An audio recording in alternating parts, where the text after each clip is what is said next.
Are you trying to understand exactly why your home is not actually selling, or you're trying to figure out what it is that's taking so long for your home to actually sell? I wanted to go over what are the hottest markets in the GTA versus the markets that are taking the longest to sell a home.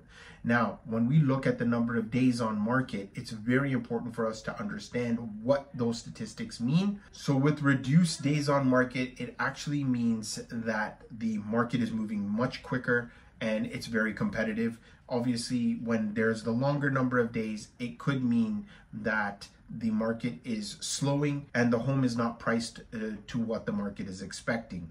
Now, also, one thing to note is that there are some markets in the GTA that have a lower median price when it comes to a certain dwelling type.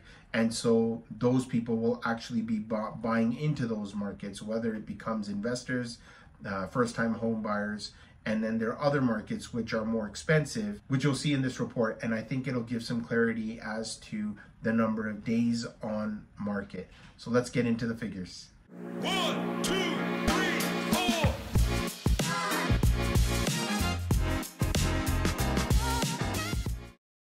Hi, I'm Paul Sawhney. I'm a real estate agent, a mortgage specialist, and a real estate investor here in the GTA. We are going to be looking at the number of days on market and what it actually means to either getting your home sold or if the market is right for you to buy. So one thing to keep in mind is that when you're looking at shorter days on market, it ends up going in favor of the sellers, and then you will have to be making a far more competitive offer, which we saw obviously during the bull run of the housing market, where people were taking out clauses like financing, home inspection, because they were not winning their bids. Now, with the number of days increasing, it allows buyers to put those conditions in to protect themselves and at the same time negotiate pricing instead of having bidding wars. So in this report by Zoocasa, you will actually see which markets took the shortest period of time to sell homes and which markets actually take the longest time to sell.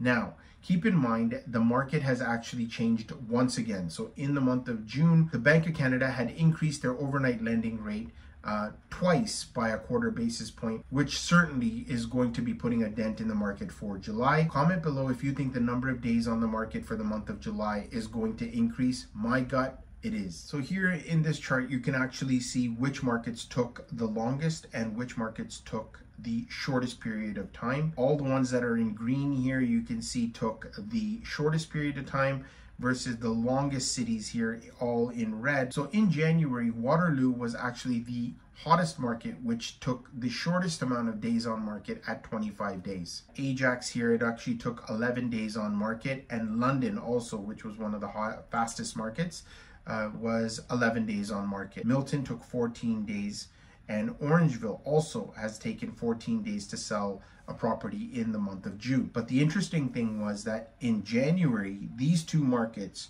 actually took 60 days in Orangeville and 47 days in Milton. So the market has picked up drastically in those two areas. In general, you can see London, Ajax, Oshawa, Milton, Newmarket, Pickering, and Orangeville all taking roughly between 11 and 14 days. The longest days on market were Vaughan, Caledon, Niagara, St. Catharines, and Oakville at 21 to 31 days. Another thing to keep in mind is that the supply is still very short, and I'm going to be making another video about what could potentially happen if the supply does increase and could result in a market crash. I'm not saying that prices are going to decline by 50%, but I do feel that there would be still approximately, I'd say 30% decrease in value in homes if the supply had increased.